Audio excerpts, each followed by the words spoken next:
You check your bank account. $3,200 in savings. You've been telling yourself you need $20,000 before you can finally feel safe, before you invest, before you take a risk, before you breathe. So every month, you move a few $100s into savings, and then something happens. Car repair, medical bill, random life expense, back down to $2,400. And you think, I'll never get to $20,000. Maybe I'm just bad with money. If that sounds like you, that's literally millions of people. If you're someone who is stuck or stagnant about personal finance, make sure to hit the subscribe button and give this video a thumbs up if this helps you out.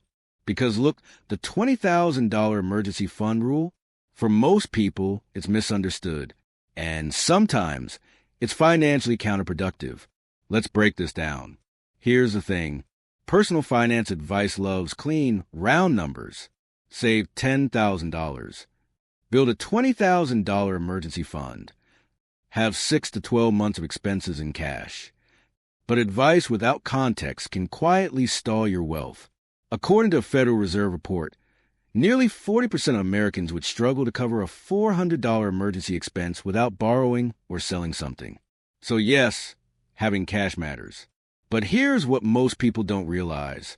The goal of an emergency fund is stability, not perfection. And stability looks different depending on your income, expenses, job security, and lifestyle design. Let's talk math. Say your monthly bare-bones expenses are $3,000. Rent, food, insurance, utilities, minimum debt payments. 3 months of expenses would be $9,000. 6 months would be $18,000. So when people say I have $20,000 saved, what they're really saying is have roughly 6 months of expenses. But here's where it gets really interesting. If you're aggressively saving toward $20,000 while not investing anything, you could be delaying compounding by years. Let's run an example. Imagine you save $1,000 per month. Option A, you build a $20,000 emergency fund first. That takes 20 months. Only after that do you start investing. Option B, you build a $10,000 emergency fund, about 3 months of expenses, then split $1,000 per month into $500 investing and $500 savings until you reach $20,000. If your investments earn an average of 7% annually, those earlier contributions start compounding almost 2 years sooner. Over 20 to 30 years, that difference can grow into tens of thousands of dollars. So the real question isn't, do I need $20,000? It's, what level of liquidity protects me without suffocating my growth? Now, let's address the psychology. Why do people cling so tightly to big emergency fund numbers?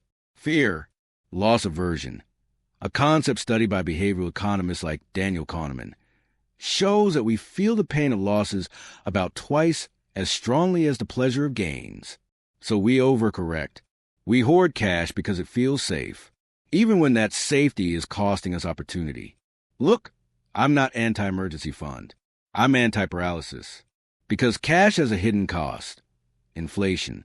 If inflation averages 3% annually, your $20,000 loses $600 in purchasing power each year just sitting there.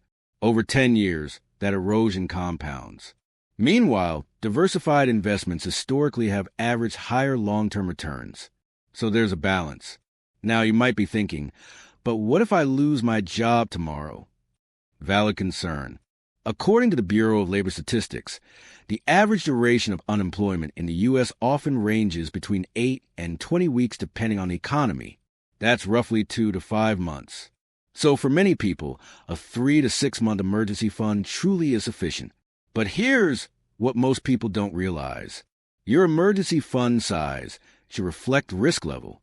If you have a stable, in-demand job, multiple income streams, low fixed expenses, you may not need $20,000 in cash. But if you're self-employed, commission-based, or in a volatile industry, you might want closer to 6 to 9 months. It's not about a fixed number. It's about resilience relative to your life design. Let's simplify this with an analogy. Think of your finances like a house. Your emergency fund is a foundation. Your investments are the walls and roof. If you pour all your resources into building an ultra-thick foundation, but never build upward, you'll never live in a house. But if your foundation is too thin, the first storm knocks it down. The goal is structural balance, not maximum concrete. Here's a practical framework. Step 1. Calculate your survival number. What is your absolute minimum monthly expense? Not your lifestyle expenses, your survival expenses. Let's say that number is $2,500. Multiply it by 3. That's your baseline emergency fund target, $7,500. Step 2. Assess income stability. Stable salary? Add 1 more month. Unstable income? Add 2 to 3 more months. So maybe your true number is $10,000 to $15,000. Not $20,000 just because it sounds impressive. Step 3.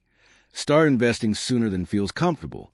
Even $300 to $500 per month invested while finishing your emergency fund can change your trajectory dramatically. This is where it gets really interesting. Once you cross a certain investment threshold, say $25,000 or $50,000, your portfolio itself becomes a secondary emergency buffer. You don't want to rely on it for small issues, but in a true catastrophe, you have assets. That psychological shift reduces the need to hoard excessive cash. Now, let's address another objection. What if investing feels risky compared to cash? Look, investing is volatile in the short term. The stock market can drop 10 to 20% in a year. But historically, over long time horizons, diversified markets have trended upward despite recessions and crises. Cash protects you short term. Investments build you long term. And wealth requires both. But leaning too heavily towards safety often keeps people permanently stuck in the middle. Not broke, not wealthy, just stagnant. Here's what most people don't realize. An oversized emergency fund can become a psychological excuse. It delays the harder work, increasing income, learning to invest, building confidence in volatility. It feels productive, but sometimes it's just sophisticated procrastination. And I say that with empathy, not judgment, because fear is real, but growth requires calculated discomfort. So what do you actually need? You need 3 to 6 months of essential expenses in liquid, accessible cash. You need diversified investments started as early as possible. You need a system that automatically builds both. And most importantly, you need clarity about what problem you're solving. Emergency funds solve liquidity risk. Investments solve long-term freedom. Don't confuse the two. Let's end with this. If your monthly essential expenses are $3,000 and you have $9,000 saved, you are not behind. You are protected. If you're investing $500 per month while finishing your savings target, you are not reckless.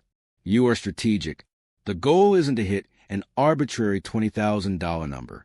The goal is to design a financial life where short-term shocks don't break you, long-term growth isn't delayed, and fear doesn't dictate every decision. If this video helped reframe how you think about emergency funds, hit subscribe. Drop a comment below. How many months of expenses do you currently have saved? And what's your next move? Increase savings, increase investing, or increase income? Because building wealth isn't about extreme rules. It's about intelligent balance. And once you stop chasing arbitrary numbers, you start building real financial confidence. And that changes everything.